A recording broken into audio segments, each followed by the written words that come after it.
The Parkersburg Fire Department held its first ever open house event earlier this afternoon to answer questions from the public about what being a firefighter entails. The open house was held from 1 to 4 p.m. this afternoon at the training center behind Parkersburg Fire Department Station 6.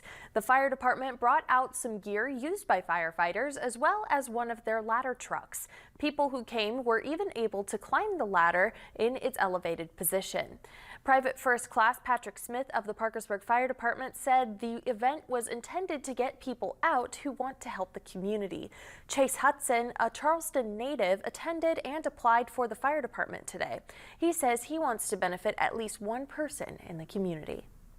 Incorporate different things to try to get more of a pool of people, trying to open up to the public and let them know what we do and try to help out and get potential candidates to come and do this job and to experience what we get to experience every day with helping the public and serving our communities.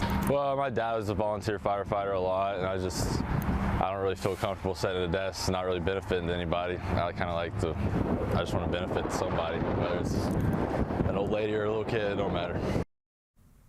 Parkersburg Fire Chief Jason Matthews was in attendance with several other firefighters answering questions about the application process. Matthews states that the open house was a success with 25 attendees. He adds that the department may do more in the future.